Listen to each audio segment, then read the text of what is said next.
on 1st of July 2017, India introduced GST.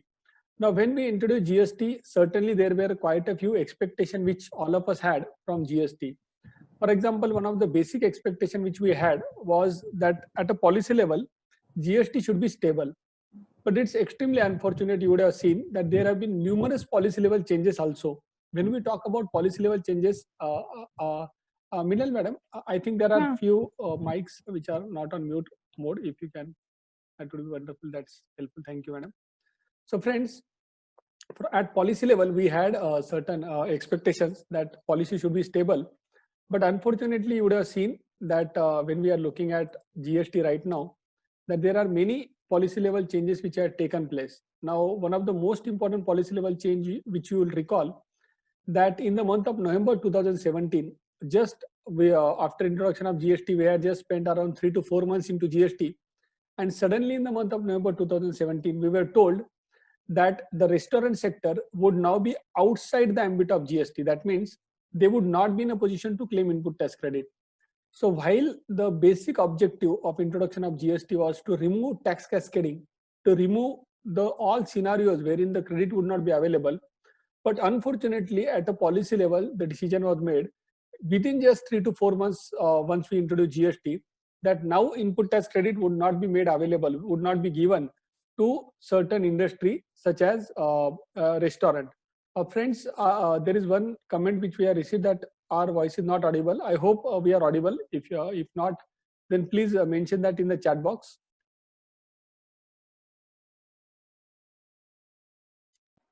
Yeah, your voice is not audible. Can you hear me now? Hello, madam, can you hear me now?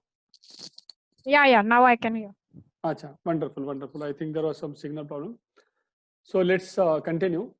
So the basic policy level expectation was that the policy should have been stable, but it's extremely unfortunate that over the last 3 years, we have seen numerous policy level changes. And the first policy level change which we discussed, which we were discussing, was with respect to restaurant sector. The restaurant sector, wherein GST was payable at the rate of 18%, suddenly in the month of November, they were told, now you will not pay GST at the rate of 18%, but you will pay GST at the rate of 5%. But at the same time, you will not be in a position to claim input tax credit. That was a major policy level decision, because suddenly you are keeping one particular sector which you had told us that the input tax credit would be available, and suddenly you are removing that sector right from the input tax credit chain. And similar step was also taken after 21 months of introduction of GST in the month of April 2019, wherein similar to restaurant sector, we also removed the real estate sector from the ambit of input tax credit. That is, in real estate sector also it was said that GST is now payable at the rate of 5%, but the real estate developers, they would not be in a position to claim input tax credit. So these kind of policy level changes has certainly hampered the spirit of GST. Friends, apart from that, all of us had a basic expectation that when GST would be introduced, the rate of taxes would be minimum. But you would have seen that while in the initial days, the rate of tax were around 4 rate of tax. That is, there was a rate of 5%, there was 12%, there was 18% and 28%. But over a period of time, you would have seen right now, there are numerous rates. For example, there is 0.01% rate for intermittent or penultimate export. Then there is 3% rate. Then there is 1% rate for affordable housing. Then there is a special rate for gold. Then there is also a concept of abatement wherein 65% tax rate is applicable. So you can see that in the initial days, we were told that the rate of tax would be minimum, but over a period of time, if you actually calculate right now, there are more than 10 rates of GST.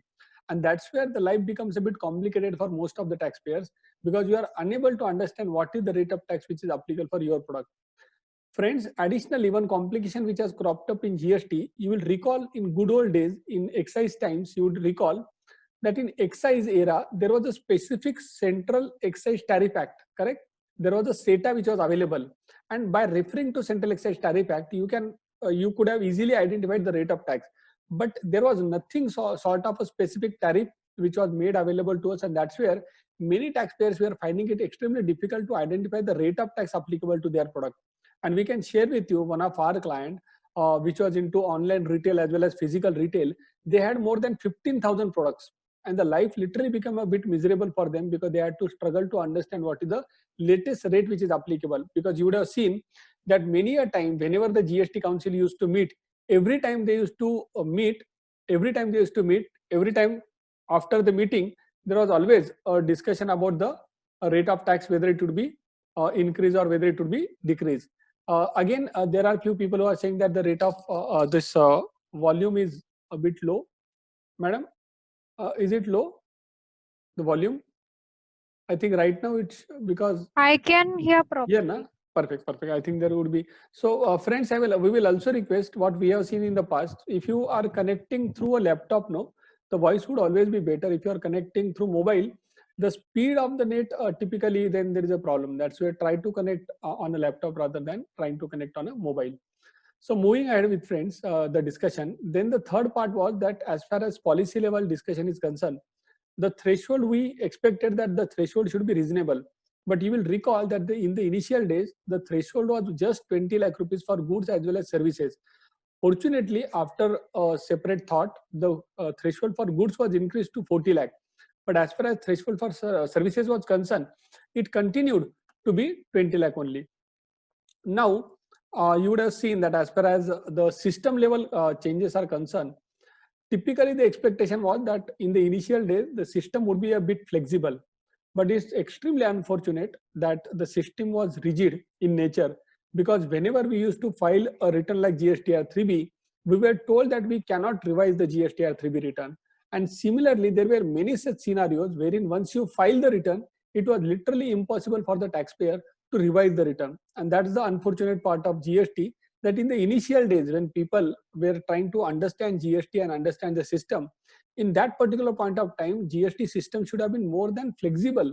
But it is extremely unfortunate that instead of being flexible, the system was rigid. And even right now, all of you are aware that we cannot revise 3B, which is extremely unfortunate part of the system.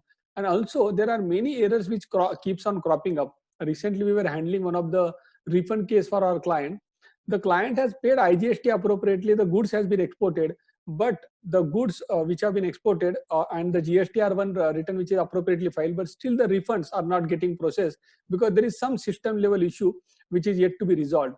And that's where system level challenges is also a unique feature of GST, whereas the expectation was that the system would work flawlessly, but certainly the first 3 years we have seen that numerous issues has cropped up rather than the system working in a flawless manner. Another big expectation which almost all of us had from the GST was that as far as compliances are concerned, the compliances all of us expected that they will be at a very reasonable level. But when we look at the compliances, you would realize, and we are going to discuss that in much more detail, that the number of compliance are just increasing day by day in GST. Because if you are a service provider in the earlier era, you were only required to file 2 returns, correct? If you are a trader, you are only required to file 12 returns. But in GST, monthly you are required to file 2 returns minimum, GSTR1 and 3B. And additionally, there are numerous compliances which you are supposed to meet. And that's where this expectation also that the compliances would be user friendly, to some extent it was not made. And when you look at the number of changes, additionally, when you look at the number of changes which has taken place in the GST Act, it's surprising because the Act itself has got amended twice, and recently again the third time the Act has got amended. Additionally, the removal of difficulty order, as you are aware, under section 172 of the GST Act, the government can remove certain difficulty. Now, I believe that instead of calling it as removal of difficulty order, sometimes the government should rather call it addition of difficulty order, because rather than removing the difficulties, sometimes the difficulties are added for the taxpayer because of this section 172. There have been more than 15 such orders till now in the last 3 years. And please note, the power to remove difficulty was initially proposed for only 3 years. Now that power has been extended for 2 more years. So in next 2 years also, we will continue to see numerous removal of difficulty orders. Plus all these changes which were made in the Act, some of the provisions were amended prospectively, and most of the provision, wherever the tax authorities thought that it is in the interest of the tax authorities, they amended it retrospectively. One of the recent case wherein the provisions have been retrospectively amended is section 140, wherein the transitional credit is basically transferred by the taxpayer. So the transitional credit, if you look at section 140, there was no specific mention of the word time. Means you can prescribe the methodology, but there was no specific mention whether the GST authority can prescribe time. Now that provision has been amended retrospectively right from 1st July 2017, and the GST authorities are now saying that we have the power to amend the provision, obviously with retrospective measure, right from 1st July 2017. Now they are trying to restrict the input tax credit through that mechanism, although there are many favorable judgments which are right now in the favor of the taxpayer, including the recent judgment of brand equity. Unfortunately, the judgment of brand equity had been stayed by the Supreme Court just a couple of days back, and we are going to discuss about that, but maybe at a separate level. Second, friend, when you look at the rules, there are around more than 34 times the rules have got amended. Here again, the basic challenge is that sometimes the rules got amended prospectively and sometimes they got retrospectively amended. With respect to rates, as we discussed, that there are more than 10 rates now. Additionally, when you look at various exemptions, when you look at the abatements and all, the number of rates which are applicable would be at a much higher level. Further, friends, if you look at the number of notifications and circulars which have been issued, if you add all the numbers would be more than thousands. And the unfortunate part is, okay, we will read the notifications which are issued. We will. Pritam, Yeah, madam. 1 second, I'll just interrupt because many of the people are not able to hear. Oh. So, how many people are not able to hear? Just type in chat box whether you are able to hear it or not. Even if you are able to hear, Just please mention. Please mention in the chat box so we can resolve the issue.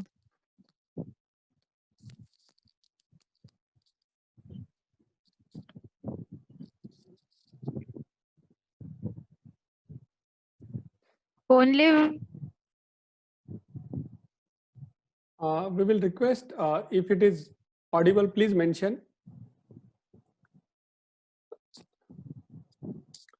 Am I audible properly, or even right now I am not audible?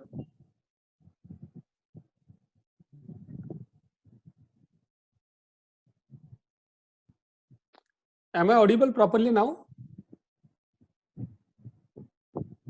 Madam, can you hear me well? Yeah, I can hear you, but Okay. Participants are not able to hear. That's why. No worries. I can understand. Sometimes there is always some technical glitch or other. So Acha, only one person is not able to hear you properly. Rest Okay. of them are able to hear. Okay, done. Then we should continue. Okay. Maybe Chandrasekhar ji, just have a look at maybe if you are connecting from a laptop, please try to connect through maybe a mobile. Other way around you can do, because there's some seems to be some technical issue because other people are able to hear. So we'll continue the discussion, and so somebody misses some part, then we will again connect after the session, maybe if required. Correct. Perfect. So let us move ahead now. And obviously, if there is any further technical glitch, please feel free to let us know. So friends, as we were on the part of notification circulars, as all of you are aware that numerous notifications and circulars were issued, more than 1,000 as we mentioned. The unfortunate part was that some of the notifications were issued earlier, and after that there was a corrigendum which was issued, means there was some error in the notification and it was corrected subsequently. Additionally, there were some circulars also which were issued, including a circular on discount. Another circular was with respect to intermediary services. So these circulars were initially issued and afterwards they were withdrawn. So that was extremely unique, because one, the department, if they had their own doubts, they should never ever have clarified. And now if they have clarified, they should have either continued that circular, but now they have withdrawn the circular. And additionally, the complication is they are not issuing correct or appropriate circular again. Because ideally, if the department is saying that GST is payable on discount in one of the circular, what they are doing, they are just withdrawing the circular. But instead of doing that, because by withdrawing the circular, what is the effect? What are you trying to say as department, as CBSE? Are you trying to say that GST is not payable on the discount or amount which is reduced?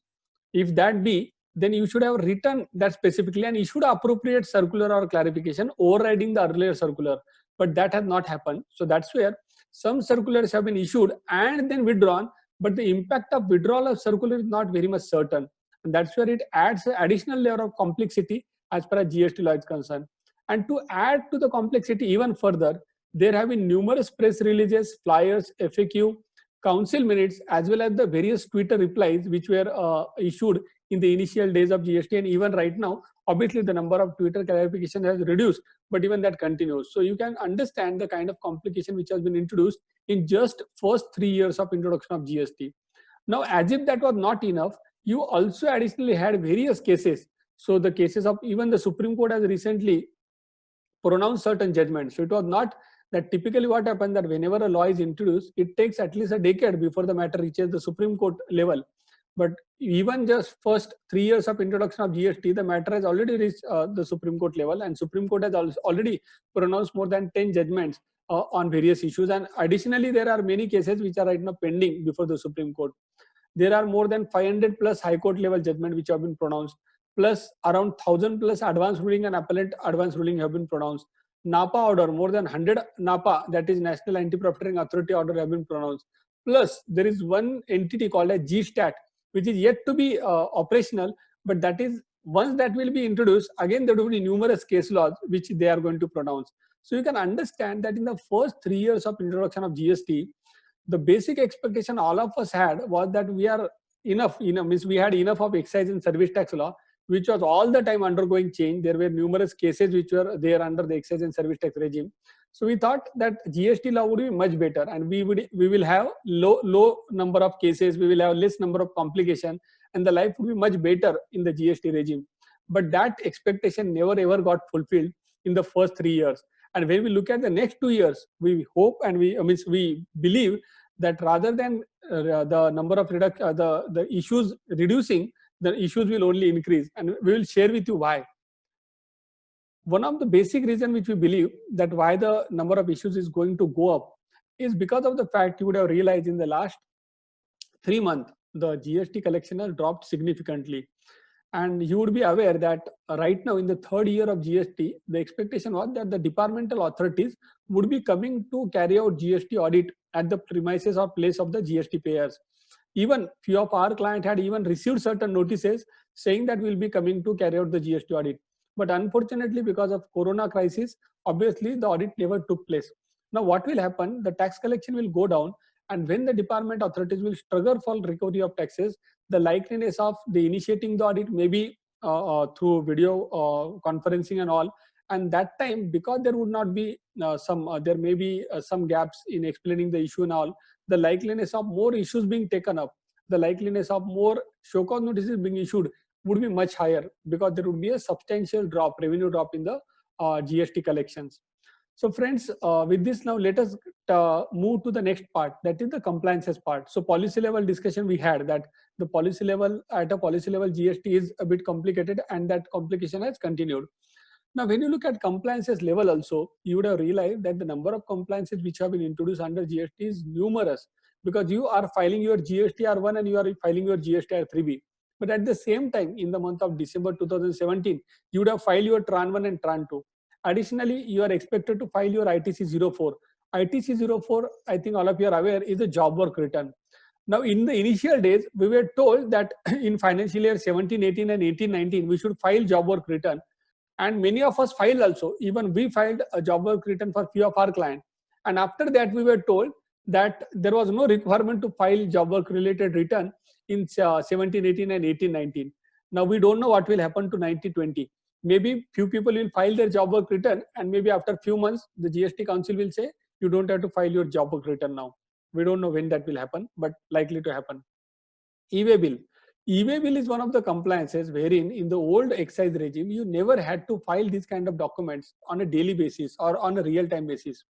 After GST was introduced, we had a basic understanding that typically the GST payers would be trusted in the GST regime.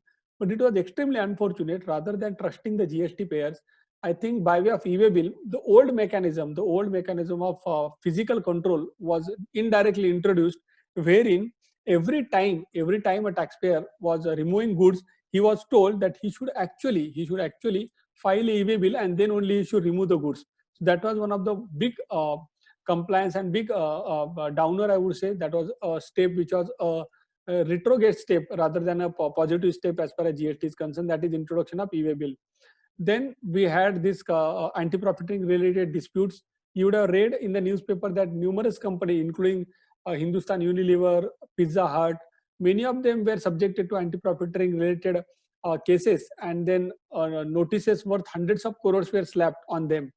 And now when we look at that kind of a fate, when we look at that kind of a situation, we actually fail to understand how an anti-profiteering authority can slap these kind of notices, because if you actually go through the GST Act, there is one section called as section 171. If you read the first clause in section 171, there are only 34 words. Literally speaking, there are only 34 words. Now, the law only talks about the fact that if the tax rate is reduced or if any additional benefit is passed on, you are expected to commensurately reduce the prices of your goods or services. But that's it. There is not enough guidance which was made available to the GST payer as to how he should comply with that kind of a provision, that is anti-profiteering. Because the taxpayer will be having numerous items. It is likely that if somebody is making, for example, soap as well as shampoo, in such cases, if the prices of shampoo, if the tax rate of shampoo is reduced, but the tax rate of soap has gone up, then what he should do? Correct? What he should do? In such cases, there is no clarity. And that's where the anti-profiteering mechanism was actually a good mechanism. It actually provided a big relief to the customer, but it was unfortunate that there was no enough guidance which was provided under the GST law. Neither the National Anti-Profiteering Authority provided any detailed guidance to enable the GST payers to do appropriate compliances under anti-profiteering measure. Then the concept of TDS, TCS were also introduced. And as you are aware that the concept of TDS as well as TCS, they belong to the old VAT era, wherein you had this concept of works contract TDS. So even that kind of a concept, which was actually an old concept, there was no need at all to introduce this kind of old concept in the GST law, wherein the compliances will go up, but that concept was also introduced. Then that was not enough, as if then we started receiving various notices. I think all of you would have already received notices for ITC mismatch. You would have already received certain emails regarding have you filed your annual return or not, correct? Even you might be aware that apart from all these changes which has taken place, the government is also talking about in days to come various other changes. For example, there's a concept of e-invoicing which is likely to be introduced. We hope that it is not introduced in the month of October 2020, because that is what the likely date they have given. We hope that it will not be introduced, because anyways people are extremely in a big challenge, big mess right now, because there is a drop in consumption as well as drop in supply level. And at this kind of a time, if the government introduces e-invoicing plus the new returns, that is the Annex 1, Annex 2, I think certainly it will complicate the system at a next level. And friends, you would have also realized that when we are looking at all these compliances, because there are numerous returns which we are filing GSTR 1, we are filing GSTR 3B, there is also GSTR 2A, then you are filing your annual return, you are doing your audit, and then you are filing your e-way bill. There is a certain data set which is getting created in the system, correct?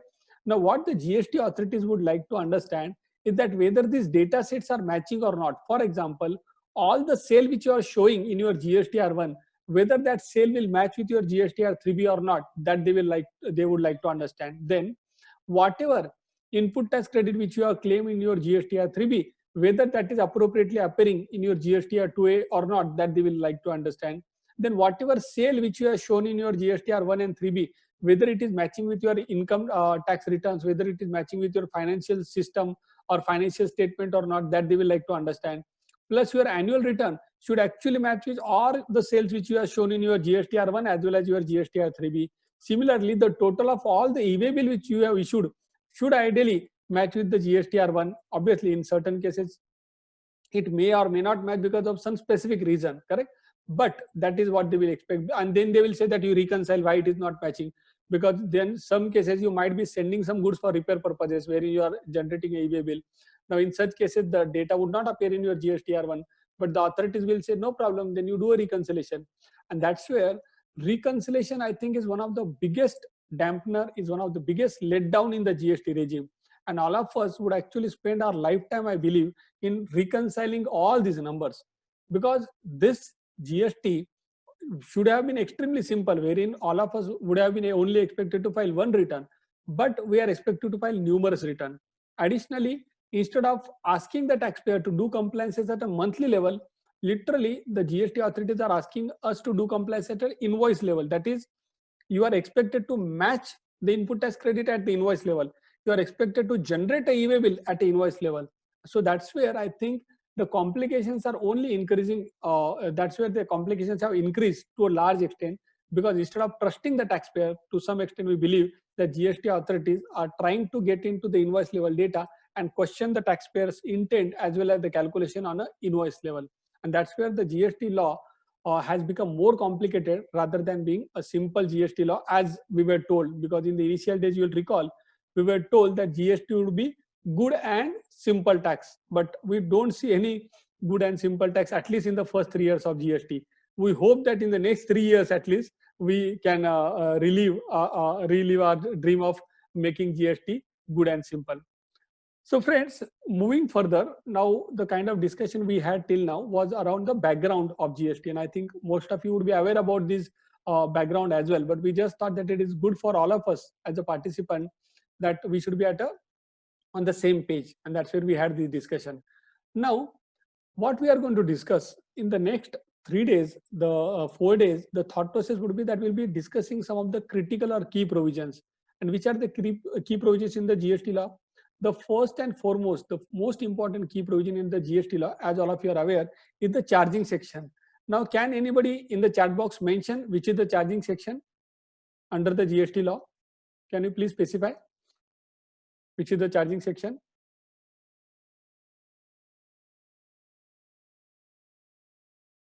Please feel free to specify in the chat box. Yes, Mr. Chandrasekhar, you are right. It is section 9, correct? So we are going to discuss section 9, which talks about charge. Then second important section which we are going to discuss is basically the section which talks about what is the meaning of the term supply. Now, can somebody mention what is the section which talks about the term supply, where the term supply is defined? Yes, Vidya, right. It is section 7. Then we are also going to discuss, yes, Chandrasekhar ji, you are right. We are also going to discuss the concept of reverse charge mechanism. We are also going to discuss the concept of valuation. Can somebody mention under which section the term value is defined, or under which section valuation is discussed? Yes, Smita ji, you are right. It is section 15. Then we are going to discuss briefly about time of supply. Can anybody mention what is the section for time of supply? There are 3 sections actually. Somebody would like to mention those sections? 12, 13 and 14. Perfect. Chandrasekhar ji, it is not 10 to 14, it is 12 to 14. Perfect. 12 and 13 talks about goods and services. Section 14 talks about change in the rate of tax, correct? What would be the time of supply in such cases? And finally, we are going to discuss about input tax credit. And I think that is a topic which is very close to our heart. So whether somebody would like to mention which section we are going to discuss therein under the input tax credit provision? Section 16, 17, you are right. Mitaji, we are going to discuss section 16 and 17. So these are the key or critical provision. Yes, Paraji, you are right. Section 16 as well as section 17 we are going to discuss. So these are the key provisions which we are going to discuss. But obviously, apart from these sections, there are many other sections. For example, section 31, which talks about invoices. Section 34, which talks about credit note. All those sections also we are going to discuss briefly. And that will provide you a clear overview of the provision, as well as it will tell you what is the status right now regarding all those provisions. Because in the last 3 years, there have been numerous advance ruling, High Court judgment and Supreme Court judgment, which have actually impacted all these sections also. So we need to understand and we need to have an updated understanding of all these provisions. And that is where the discussion on all these provisions would be of great help. So let us get started on discussion on the very first section, that is section 9. Friends, when you look at any law, any tax law, when we actually would like to understand any tax law, the most important section under the tax law is always the charging section. As far as GST law is concerned, the charging section is section 9. Now, why charging section is extremely important? It is extremely important for the reason because it actually crystallizes, this section actually crystallizes, it tells us on what the tax is payable, who should pay the tax, on what value the tax should be payable, correct? So there are many key ingredients in the charging section which actually tell us how and who should pay tax, on what value the tax should be paid, and at what rate the tax should be paid. And that is where understanding the charging section becomes very important. It is said that if you understand the charging section well, you will actually understand the entire tax law. And that is the importance of charging section. So let's get started. Now, there is a critical or very important Supreme Court judgment in the name of Ganga Saran versus Gagan Saran. In that judgment, it was said that whenever we are going to talk about the charging section, there should be some critical ingredient which should be mentioned in the charging section. The first ingredient should be, it should be specified in the charging section on what that charge applies, means on what activity the tax is payable, correct? Second important ingredient was on what value the tax is applicable. Third important was at what rate the tax should be applicable. And fourth important ingredient was who should pay that tax.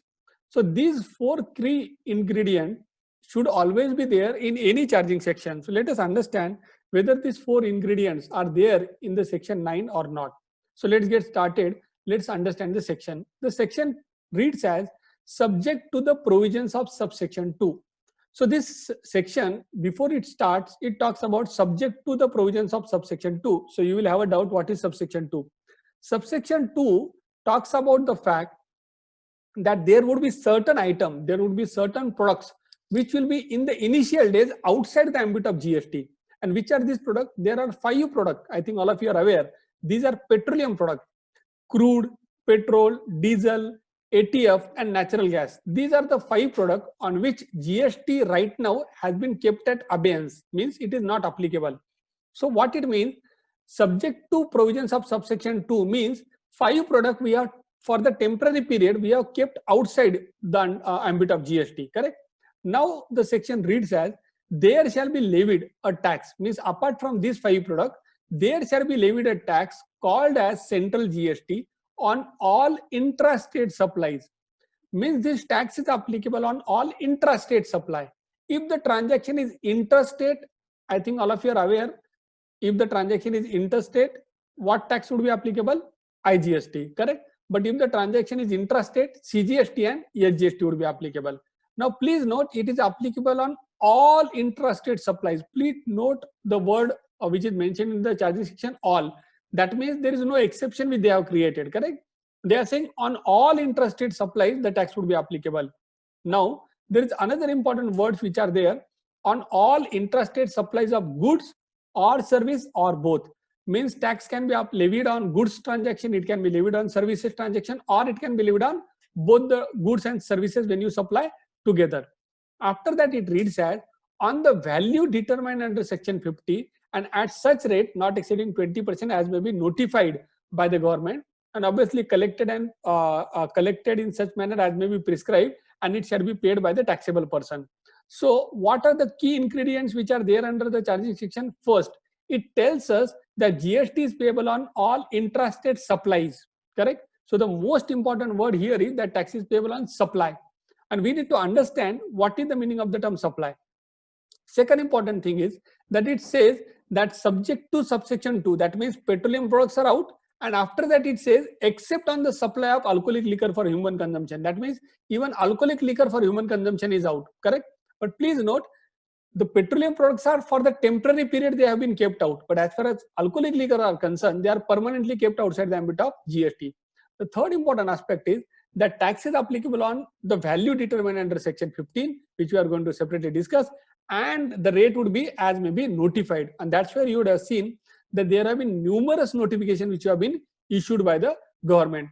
As far as the old excise law, you will recall that typically under the old excise law, the rate was extremely simple because you could have referred to the Central Excise Tariff Act. But under the GST law, because there have been notifications, and after those the notifications were issued, after that in the last numerous meeting, there have been numerous amendments which have been happened to the notification which are related to rate. You would have seen the rate has got undergone change numerous times, and that's where there has been a substantial confusion even with respect to the rate of tax applicable to certain products or services. So these are the key ingredients which we need to understand. Now, before we dwell further on section 9, I would like to ask you some important question. First, now tell me, if you go to a bar, obviously right now you cannot go to a bar, but let us assume that after a month or 2 months, after the corona goes away, maybe you can, all of us can go to a bar or a restaurant. And you go to a bar, the bar owner is charging you 1,000 rupees for liquor, and he is charging you 100 rupees for say service charges. Now I have a simple question for you. Read section 9 and tell me whether GST would be applicable on 1,000 rupees whether it would be applicable on 100 rupees or whether it would be applicable on 1100 rupees. So you are enjoying alcoholic liquor in the bar. The price of alcoholic liquor is 1000 rupees and 100 rupees is charged as service charge. So you have to tell me whether GST would be applicable, yes or no. Varghese ji is saying that it is applicable on 100 only. Any other answers? Or everyone would like to go with the same answer? Please feel free to share your answers. There is no concept of negative marking, so you need not worry.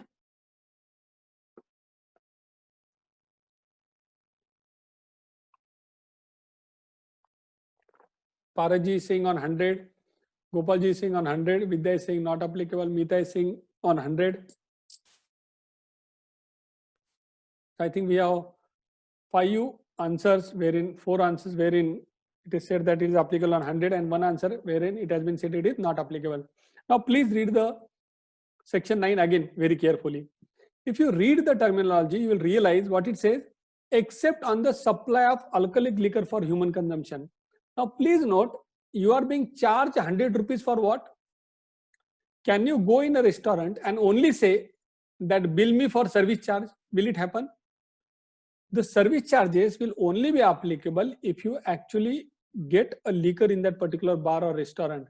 So service charge does not have its own independent existence. It is attached to the main supply of alcoholic liquor for human consumption.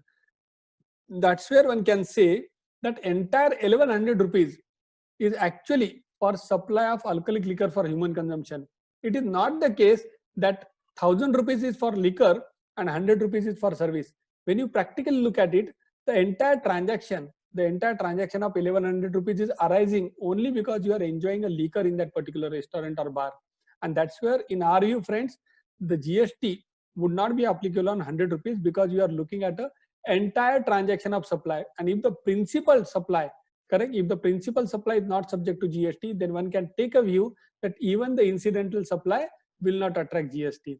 So this is a very important point, that it is not only the main supply which would be outside the ambit of GST, but even the incidental supply, which is extremely closely connected with the main supply, correct? That will also not be subject to GST.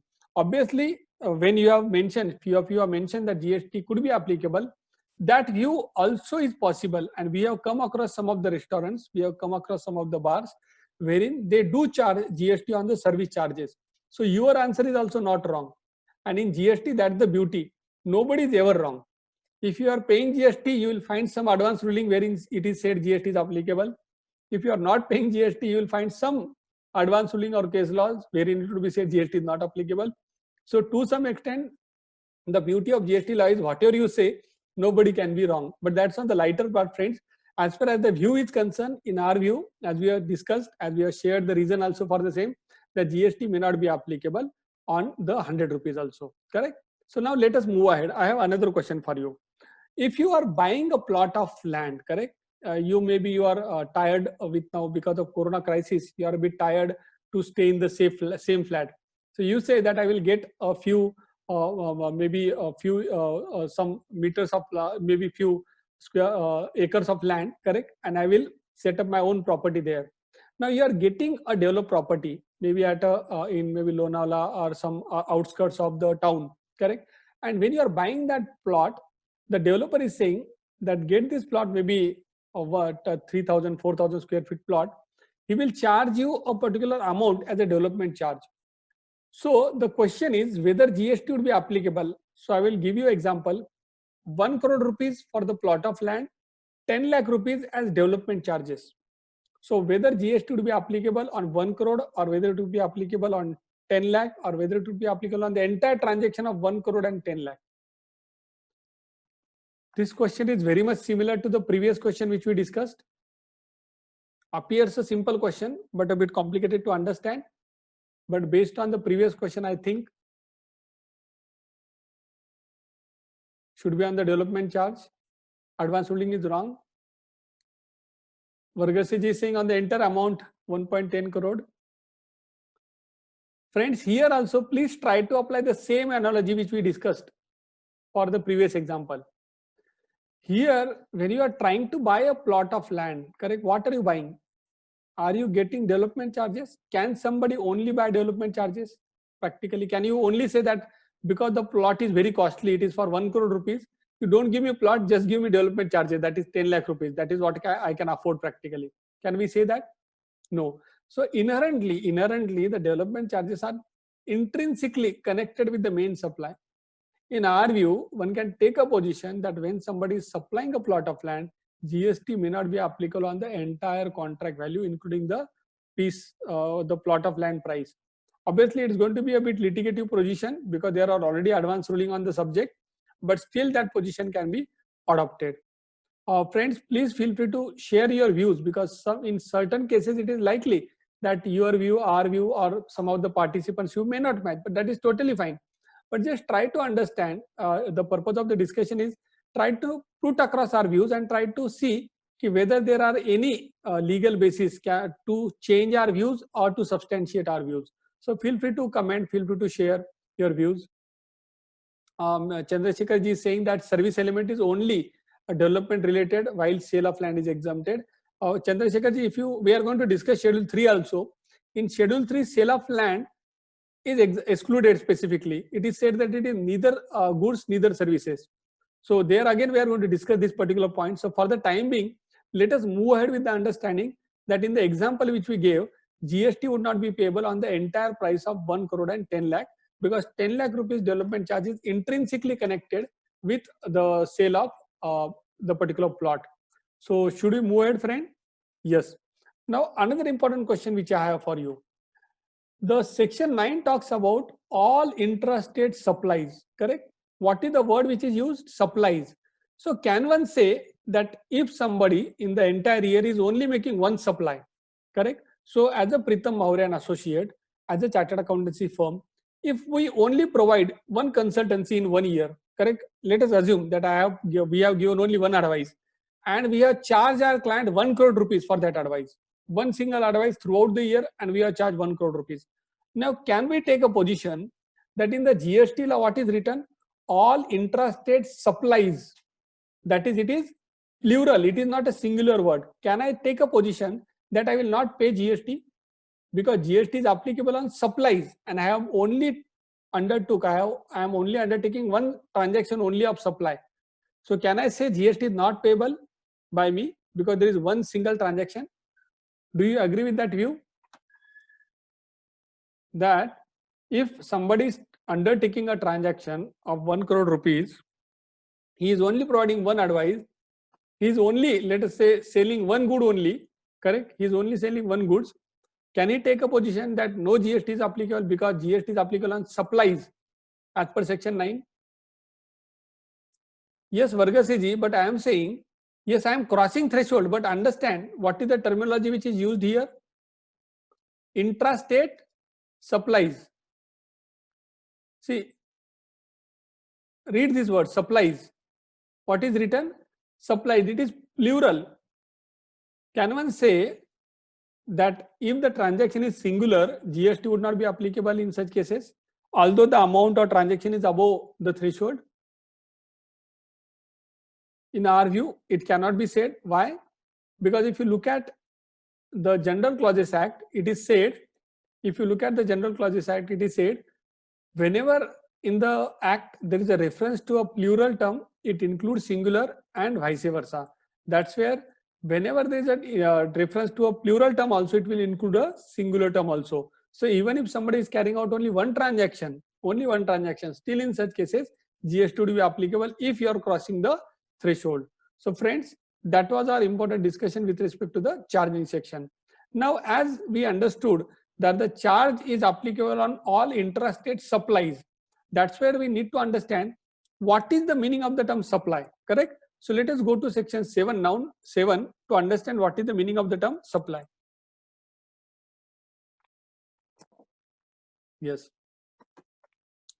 So till the time, till now, whatever we have discussed, I hope you are able to understand the discussion. Till this point of time, do you have any query?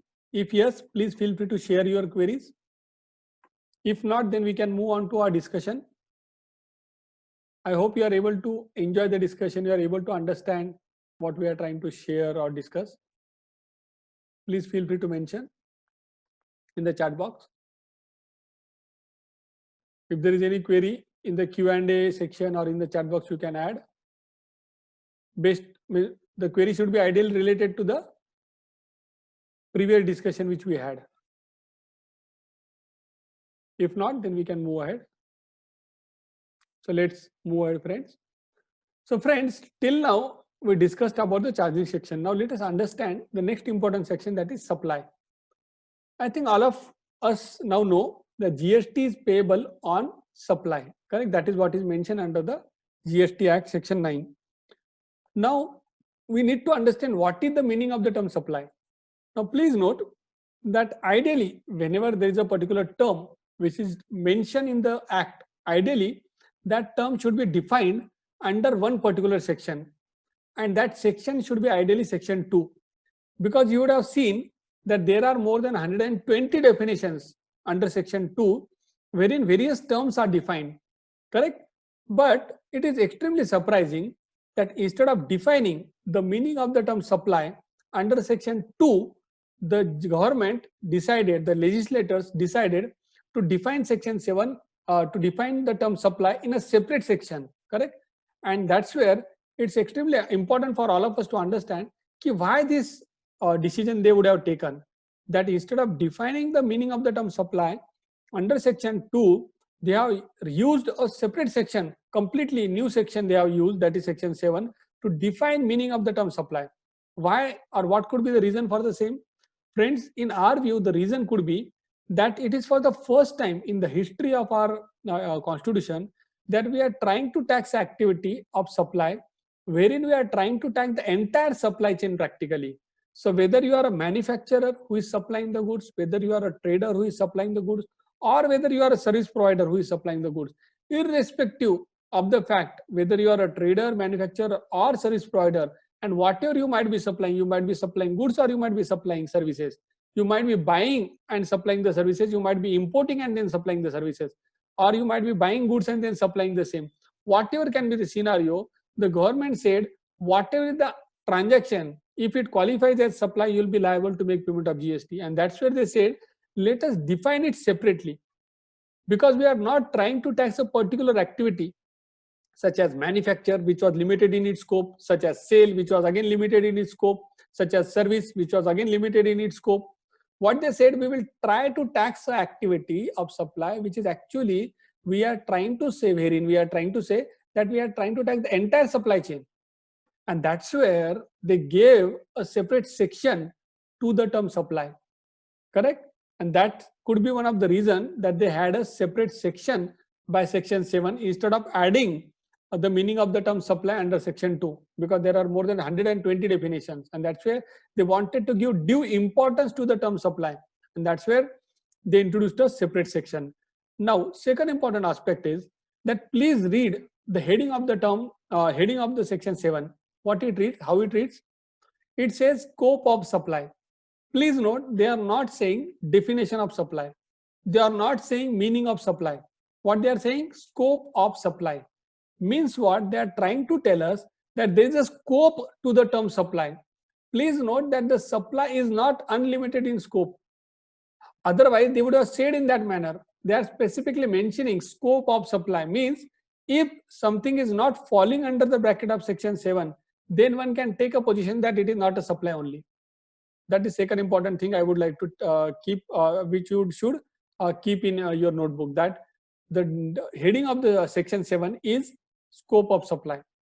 Additionally, one additional point you should keep in mind, that while the Constitution of India defines what is goods, the Constitution of India defines what is services, the Constitution of India also defines what is mean by goods and services tax.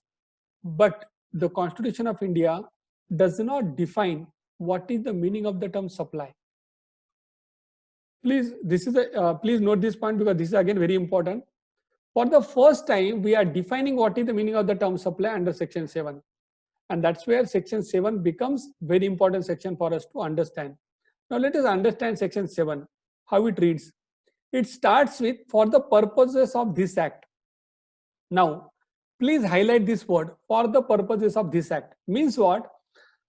Whatever we are going to decide now, whether a transaction is a supply or not, correct? That transaction which you are deciding, which you are saying that it is a supply transaction, it is for the purposes of GST Act. Means what? For other purposes, for example, you have your financial statements, correct? Now, for financial statement purposes, whether a transaction qualifies as a sale or not, for that you have to look at a separate understanding as per the financial statements, correct? Because when you are supplying to your own branch outside the state, you will say it is not a sale transaction as far as financials are concerned. But for the purposes of GST Act, even when you are supplying to your own branch outside the state, as all of you are aware, we consider that transaction as a supply. But that transaction of supply is considered for the purposes of this act, means only for the purpose of GST Act. Means whatever we are going to understand, it is limited. That meaning of the term supply is limited to the extent of GST Act. That's it. Correct? So for the purposes of this act, the expression supply includes. Now please note, they are not telling us what supply means. They are not explaining us what supply means. They are saying that supply includes. Means they are trying to take us to a direction wherein they are going to explain us what supply includes. Means based on that, then we can form our understanding of the term supply. So what it includes, let us understand. The first clause says all forms of supply. Now it's interesting to note that instead of telling us what is the term supply means, they are saying all forms of supply are supply. Means when I'm asking you how a human being looks like, you are saying human being includes all forms of human being. Instead of telling me that typically a human being will have 2 hands, 2 legs, correct? So something of that sort of description instead of giving, they are telling us supply includes all forms of supply. Okay, let us understood. Let us say that we understood something, that all forms of supply are liable to GST. But which kind of supply? That is what section 718 tells us. All forms of supply of goods or services or both. This is very important. The supply transaction would be ideally of goods, or it would be of services, correct? Or it would be of both. So all forms of supply of goods or services are both, such as. Now please highlight this word such as. Means the supply transaction will typically would be of similar nature or this nature, correct? And they have used 8 words. How many words they have used? 8 words. 8 terms they have used. Sale, transfer, barter, exchange, license, lease, rental, and disposal. Correct? So they are using these 8 terms, and please note, sale, barter, transfer, exchange, license, rental, lease, and disposal. These terms are not defined under the GST Act, but they are telling us that typically supply is similar in nature of sale, transfer, barter, exchange, license, rental, lease, or disposal. So ideally, whatever activity you are trying to say that this activity qualifies as a supply, ideally it should be similar to these 8 activities, correct? Then only you can say that it is liable to GST. Now I will give you a question. Whether provision of a service, as a chartered accountant, we provide advisory services to our client on GST. Now tell me, should I levy GST on that? Say our turnover is above threshold, correct? Then in such cases, should I charge GST on that? Whatever invoice which I am billing to our client and our turnover for the firm, let us say it is above threshold. You will ideally see yes. But tell me, under section 7, where is it getting covered? Because all forms of supply of goods or services or both. And after that they are saying such as. Am I selling my services? Because typically you sell goods. Am I transferring my services? Am I bartering my services? Am I exchanging my services? Am I licensing my services? Are we renting our services? Are we leasing our services? Or are we disposing our services? Practically, if you look at all these 8 words which are used in the GST law, which tell us what is the meaning of the term supply, therein they have not used the word provision of a service. Ideally, they should have. But that's where one can take a view that provision of a service is similar to, it is similar to sale of goods, because somebody sells goods, correct? Services you will provide. And that's where one can say that provision of a service will get covered under all forms of supply of goods or services such as, correct? And that's the important of the word such as. Now I have another question for you.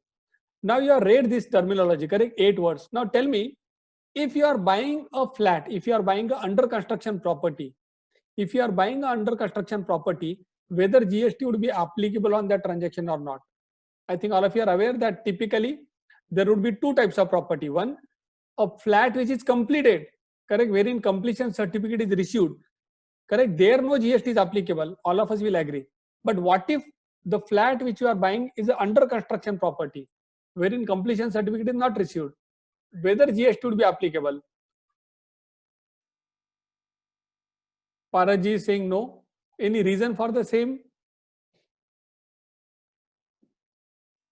Anybody who would like to say yes or no, please feel free to mention. And before you say yes or no, I would request all of you to read the provisions again and again. What the terminology in the section 7 says, all forms of supply of goods or services or both. When you are buying a flat, are you buying goods? You are not buying goods, correct? Are you buying services? You are not buying services. You are buying actually a immobile property. So somebody will say that I am buying both, that is goods as well as services, because the developer, what he will do, he will use cement, bricks, steel, and he will also use labor services. That's where when a builder is supplying both the things together, the term both will cover that activity and GST would be applicable. Friends, we have a different view on that particular matter. The GST law talks about goods or services or both. That means only a situation where goods and services are together supplied, then only GST is applicable. But when you buy a flat, you actually buy 3 things: goods, services, and undivided share of land. Means practically you also get a share of land, and that's where in our view one can take an extreme position. Obviously this position would be subject to litigation. One can take an extreme position that GST will not be applicable even on under construction property. Obviously this issue would be subject to litigation, but why we are saying that this position can be taken, because the words are goods or services or both, and it is not. Both will only include 2 things, goods and services. But if you are also supplying piece of land, because when you buy a plot, when you buy a flat, you get 3 things: goods, that is cement, steel, bricks; services, that is labor services, architect services, and a piece of land. And that's where one can say goods or services or both will not include a transaction of immovable property, even when it is bought or purchased when it is in a under construction situation. And that's where, friend, we have to read the terms which are used under that very carefully. Obviously, as we discussed, that it's going to be a bit extreme position. Departmental authorities are not going to agree.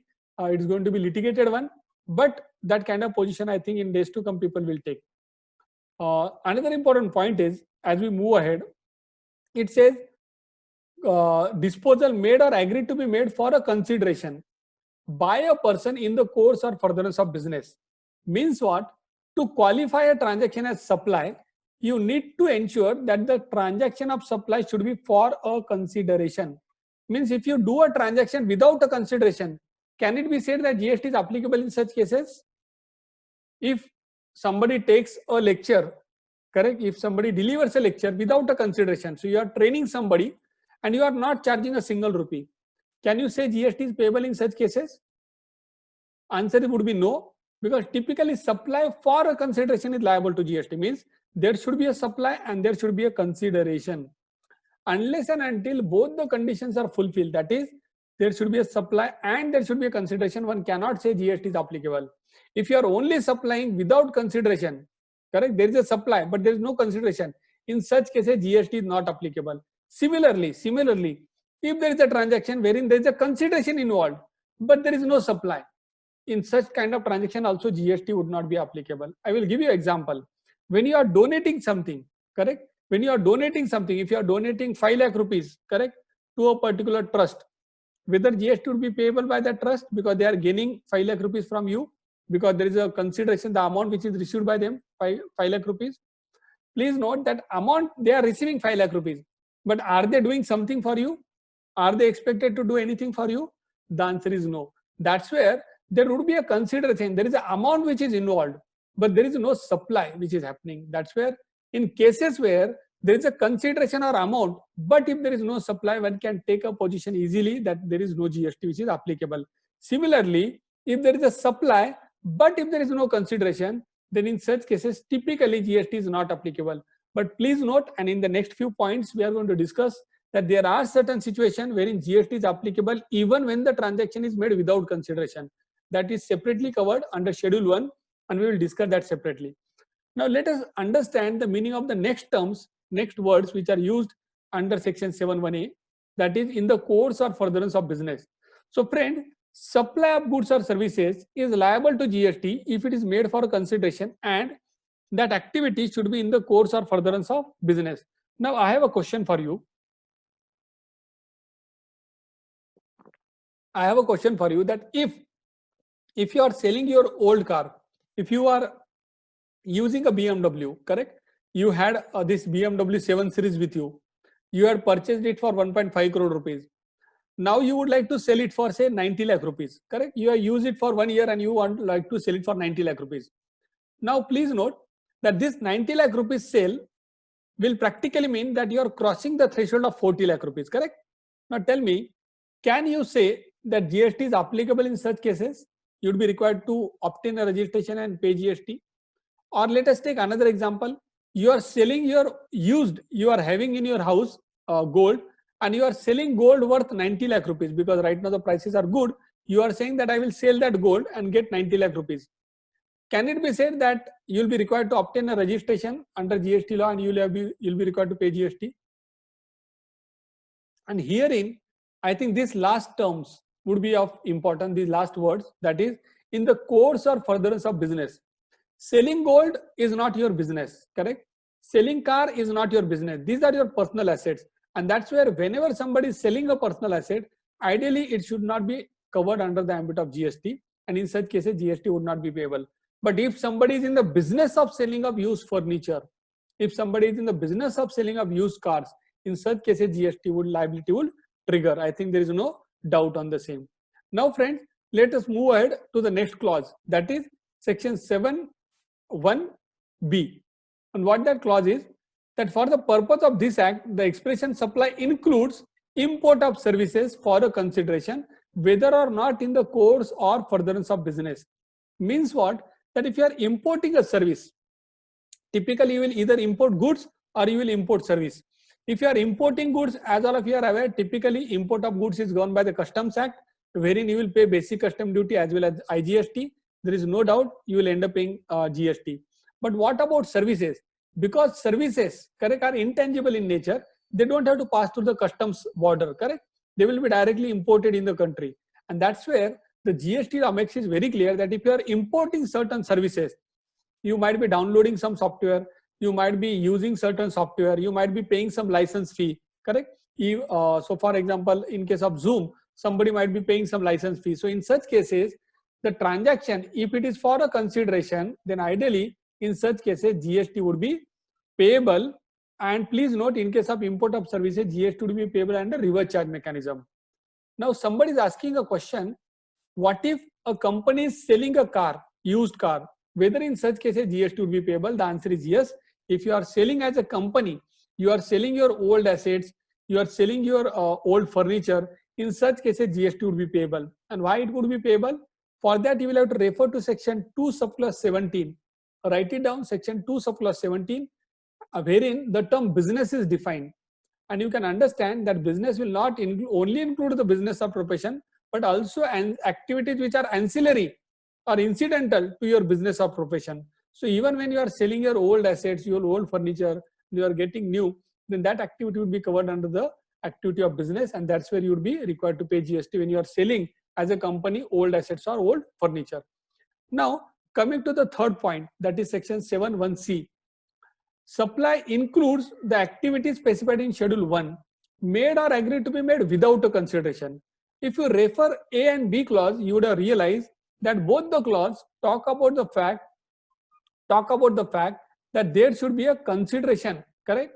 There should be a consideration which should be required, which should be there. So for example, 7(1)(a) talks about consideration. So it is specifically mentioned for a consideration. Similarly, import of service talks about for a consideration. But 7(1)(c) says without a consideration, correct? Provided the activity is covered under Schedule 1. Now let us go to Schedule 1. In the Schedule 1, there are 4 activities which are covered, wherein it is said that GST is typically applicable even when the activity is without a consideration, correct? And I will tell you an example which will help you understand when GST is applicable even when the transaction is without a consideration. So let us take an example. You purchased 10 laptops. You wanted to use those laptops for your office purposes, but because of some reason, maybe because of Corona, now you would like to donate those laptops to a school. So what you are doing, you purchase the laptops, you claim the input tax credit, and now after a month or within a month only, you would like to donate those laptops, correct, to a school. Now, when you are going to donate those laptops to a school, you are not going to sell it. You are not going to receive a single rupee as a consideration. So in such cases, the basic question that will arise is, what will happen to the input tax credit which you have claimed? Now, if you are allowed to continue the input tax credit,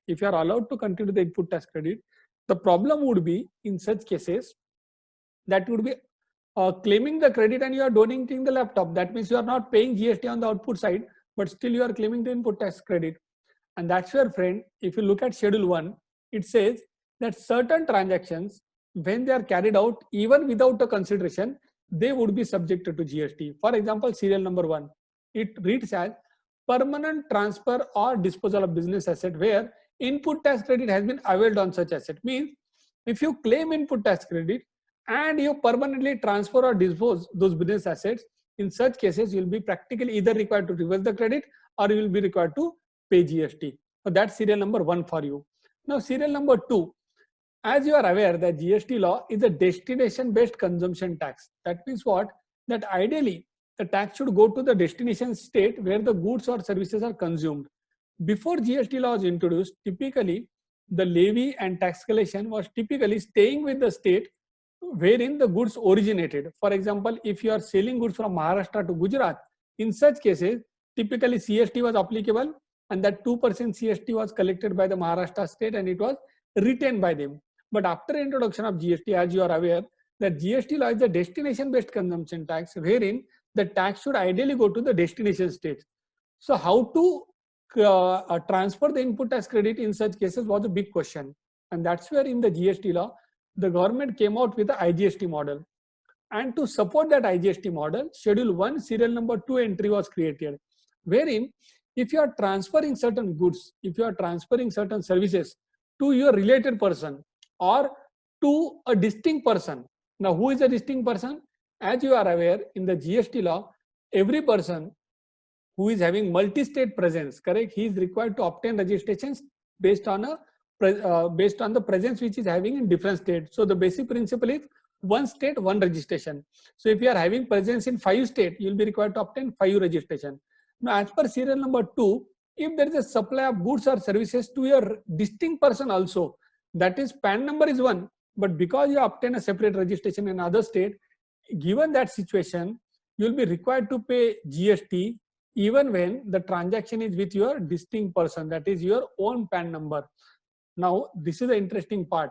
Now, wherein what he sees the serial number 2, what happens? That ideally if goods are getting transferred, there is no issue because you can identify value of goods and you will charge IGST and the recipient branch will claim credit. But the problem is with respect to services, and that's where many of the taxpayers are facing a challenge that typically they will be having a head office in one state and they will be having branches throughout India. Now, in such cases, the departmental authorities are saying ideally there should be an invoice which should be raised by the head office on the branch and GST should be discharged. Now, whether that should be the scenario or whether that should be the understanding of the provision or not, that is a big question. In this regard, I think all of you are aware there has been enough advance ruling. Correct? Have you gone through those advance ruling? Anybody would like to mention which advance rulings are very much discussed when there is a when we talk about the transaction of branch office and head office? Anybody would like to mention? Because as we are right now discussing the transaction between head office and branch office, but typically you would have seen that sometimes head office is providing some services to branch office, but it can also happen that a branch office is providing services to head office, because ideally for whom the branch is working for head office only. So who should raise invoice on whom? Should the head office should raise invoice on branch or vice versa? And sometimes it is also possible that one branch is providing services to another branch, because typically there are regional branches wherein in case of regional branches,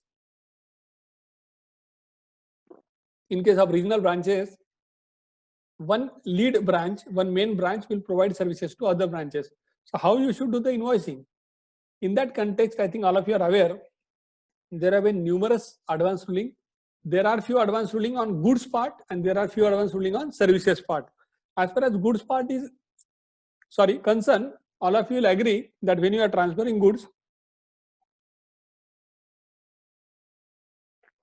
GST would be payable, correct? And the recipient will claim the credit. But what about services? Will that be applicable? In that context, there was a very famous advanced ruling in the name of Columbia Asia, wherein it was said that GST would be applicable when a head office is providing services to its branch. And the problem was, this advanced ruling was given in the context of a hospital.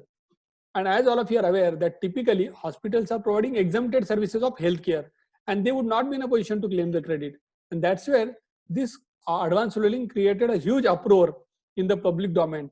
And many taxpayers requested for appropriate clarification from the Central Board of Indirect Taxes. But unfortunately, till now, as we are speaking, till now, no appropriate clarification has been issued. So it has been approximately 3 years we are into GST and we don't know that when we are providing services to our own branch, should we pay GST or not? And please note, friend, ideally, should GST be even payable in such cases? Because when you look at the other advanced ruling, there are few advanced ruling in the context of liaison office, wherein the advanced ruling authority has specifically mentioned that liaison office is providing services to the head office, which is located outside India, correct? But actually, the liaison office is not doing anything. It is not providing services, but it is only supporting the head office. And that's why they said that the liaison office activity do not amount to supply, they do not qualify as supply transaction, and that's where GST should not be applicable. Now, if in the context of liaison office, if this is the understanding, then why the same understanding should not be made applicable to a transaction between head office and branch office, we fail to understand. Additionally, this schedule number 1, serial number 2 entry which we are discussing, this was only created to transfer the credit from head office to branch office and vice versa. Now, please note that if the purpose of the entry was actually facilitate transfer of credit, should the same entry, which is actually a beneficial entry to transfer the credit, should the same entry be read in such a manner wherein if somebody is not raising an invoice for services, should you create that into a revenue generating entry for the department? That is a big question. And please note that if you try to understand this particular entry in the global context, if you try to find a parallel in the global context, you will actually fail to identify a single country wherein this kind of mechanism is there. That is, within the same country, within the same company, when from one state to another, you are providing some goods or you are guiding the branches, none of the countries say that GST is applicable. Because it is on one country, correct? Typically across the world, it is only one law which is applicable, because almost all the countries have single GST, except maybe 1, 2, 3 countries such as Canada and Brazil, correct? Another big countries we as India. Now, typically single GST model works, but we introduced a dual GST model. Now, can we say now that when company remains one, PAN number remains one, can it be said that when I am advising my branches, there is actually provision of service from branch office to head office? Practically, in our view, it cannot be said. Additionally, if you look at global perspective also, you'll be able to realize that globally, rather than splitting the registration state-wise, globally the concept is tax grouping. That means if in your group there are 5 to 10 companies, then globally the concept is that all those 5 to 10 companies can obtain one single GST registration and they can file one single return. That means you can claim all the credit in one company, you can file one single return, and you can make payment of one single GST. So understand the kind of compliances those get reduced because of this concept of VAT grouping or tax grouping. This concept is also there in UAE VAT. And I think you are aware that UAE introduced VAT on 1st of January 2018. So the country which introduced GST just 6 months after us, they have the concept of tax grouping. And look at our country, we, instead of simplifying the tax concept, we are even splitting one company into different basket because they are having presence in multiple states. and we are asking them to pay GST. As far as transaction of supply of goods is concerned, we don't see there a reason, but as far as services are concerned, we see a huge gap in the understanding that whether GST should be applicable on such transaction or not. Second important point which I think all of you should remember, friends, is that if your company is fully taxable, correct, if you are liable to make payment of GST and you are able to claim full input tax credit, then there is one specific rule number 28, and in that specific rule there is a specific proviso which is there, and under the rule 28 the proviso reads as, provided further that where recipient is eligible for full input tax credit, then the value declared in the invoice shall be deemed to be the open value of the goods or services. That means whenever there is a transaction between distinct person, in such cases, if the recipient is eligible for full input tax credit, then even if you raise the invoice of rupees, say 10 rupees, then that is also valid invoice, because whatever value you declare, that would be considered as an appropriate value, provided the recipient is eligible for full input tax credit. If it is not, then this rule may not be of help, and that's where we discuss that other advanced ruling of Columbia Asia, because as we said that Columbia Asia was a hospital, and hospitals are not unable to claim input tax credit, and that's where the challenge is, they cannot take benefit of rule 28, correct? But if your company is eligible to claim full input tax credit, then in such case you need not worry about valuation. What you should do, you should just simply raise the invoice, comply with the provision, file your return, and that would be done. So friends, now with this we are through with our discussion on serial number 2 in schedule number 1. I think this point, that is transaction between head office and branch office, is would be of relevance to many people. They would be having many queries around the same. So if there are any questions which you are having, then we can discuss those questions right now. Dinesh ji, as we said that if partial ITC is available, this rule is not going to help you. In such cases, you will have to raise invoice on the recipient, and the recipient then can claim credit. But here, Dinesh ji, we would like to share with you, there is a possibility that you can split the head office cost into two baskets. One, the employee cost, and second, the other than employee cost. Because as you are aware that typically GST is not applicable on the employee portion. So there are many companies who are taking a position that as far as my head office cost is concerned, wherein the major portion is always employee cost, because MD, CEO, CFO, correct, the main accounts team, all those people typically sit there. So whatever the employee cost, they are typically splitting the employee cost, they are putting aside the employee cost, and then they are charging other than employee cost, and on that only they are charging GST. So Dinesh, this position also is being taken by many people, because they are saying that an employee is not an employee of the head office. The employment is not qua the GSTIN of the company, but the employment is qua the company. And that's where when an employee is providing services to the company, one cannot split his services by saying that he is providing some services to head office and some services to branch. That cannot be done. And that's where GST cannot be made applicable on the employee cost, which is being incurred in the head office. So that position you can take, Dinesh ji.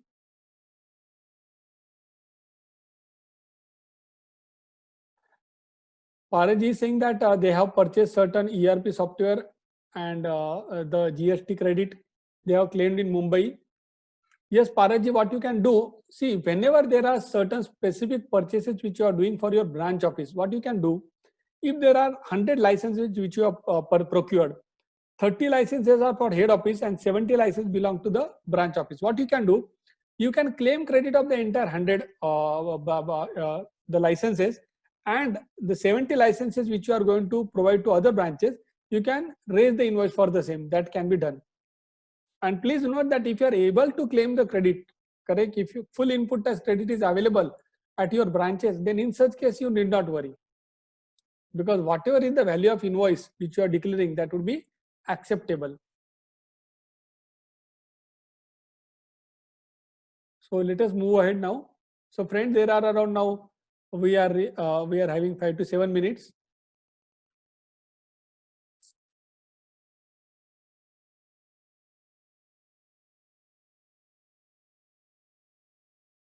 So now we can say that the floor is open for Q&A.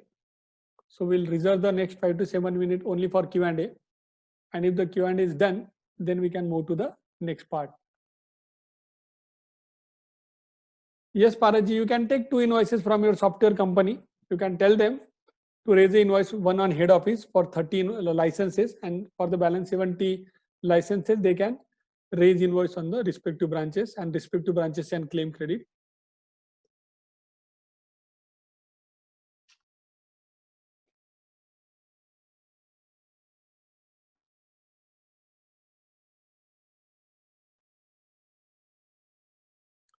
Any other question, friends?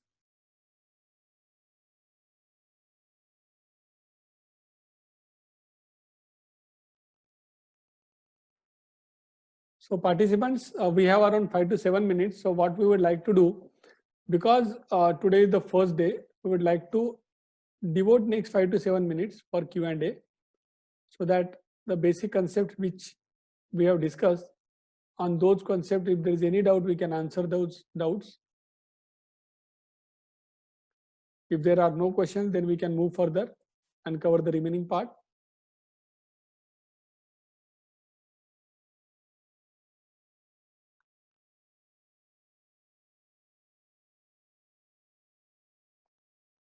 Dineshji, in case the recipient is eligible to claim credit, then you don't have to worry. Whatever invoice value you declare, that would be accepted as open market value. That is what Rule 28 specifically says. But provided the recipient is eligible for full input tax credit. Vargaseji is saying that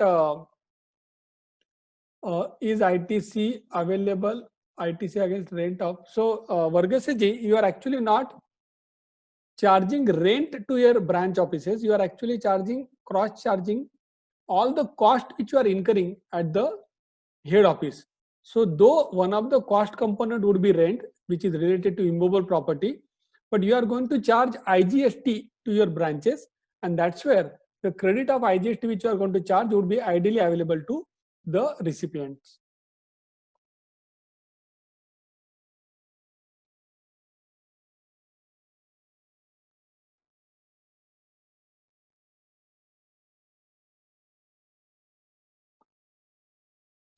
Parajji, as far as cash discounts are concerned, we'll discuss that separately, but ideally GST would not be applicable on the discount portion. We know this question you are asking because there was a circular which was issued by the department, but I think you would be aware that this circular was later withdrawn. That's why you did not worry about that circular. And in our view, apparently the cash discount would not be subjected to GST. But we are going to discuss about this point again when we are going to discuss section 15.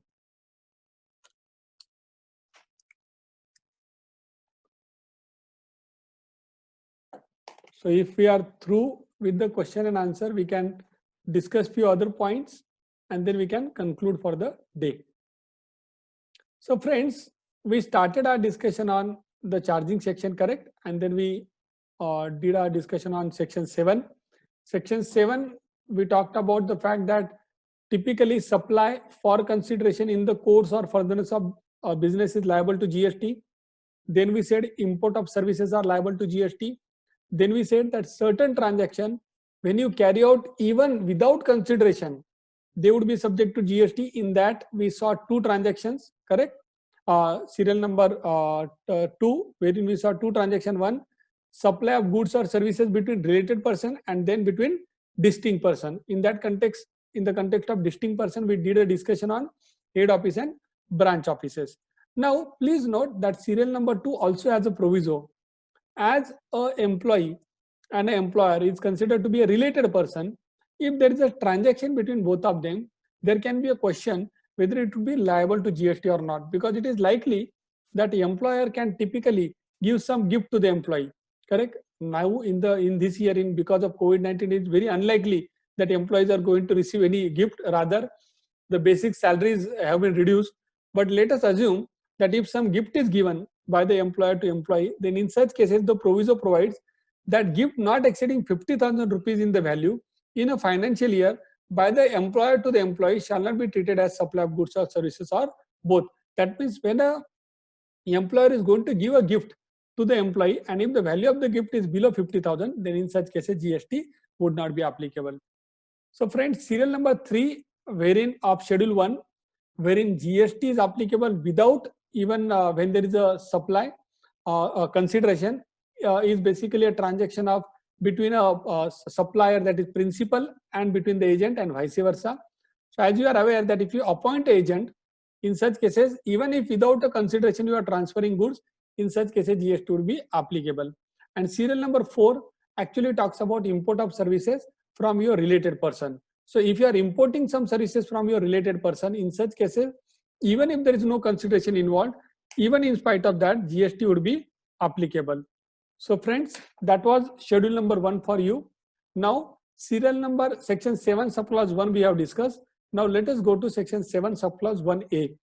Now section 7 1A talks about a specific provision which is with respect to classification. You would have seen that there are many situations wherein a taxpayer can get confused as to whether a transaction will constitute a transaction of goods or will it constitute a transaction of services. So in this context, section 7 subclause 1A says that there is a specific schedule, that is schedule number 2, wherein the taxpayer can go and understand whether a particular transaction qualifies as goods transaction or whether it qualifies as a service transaction. In that context, that is in the context of schedule 2, there are 2 important entries which we would like to share with you. One entry is with respect to restaurant service. So when somebody is enjoying a meal in a restaurant, correct? When a restaurant is supplying food to a customer, in such cases, although he is supplying food, which one can say it is goods, correct? But still in such cases, it has been clarified that supply of food in a restaurant would be considered as a service transaction. Similarly, another example which is of importance is works contract. In case of works contract also, it is clarified under schedule 2 that when there is a transaction of works contract wherein there would be goods are involved, when there would be services also involved, in such kind of a transaction, the GST law under schedule 2 clarifies that a works contract transaction would be considered as a service transaction. So similarly, friend, there are many such transactions which are covered under schedule 2, wherein one can go and understand whether a particular transaction qualifies as a goods or qualifies as a service transaction. Friends, please note that this schedule 2 is only a classification schedule. This is not a schedule which one can say is a deemed schedule. That means only because there is an entry of a particular transaction in schedule 2, that doesn't make a transaction liable to GST. If the transaction is liable to GST, then only we have to go to schedule 2 to understand whether that schedule, that is whether that transaction qualifies as a goods transaction or as a service transaction. That's where, please note, schedule 2 is not a declared service. It is not a deemed service schedule, correct? The way it was in service tax law before GST was introduced under section 66E. But schedule 2 only is a classification schedule, and accordingly, we should read schedule 2 only for the purpose of classification. That's it. So with this, friend, we are through with our important discussion on section 7, wherein we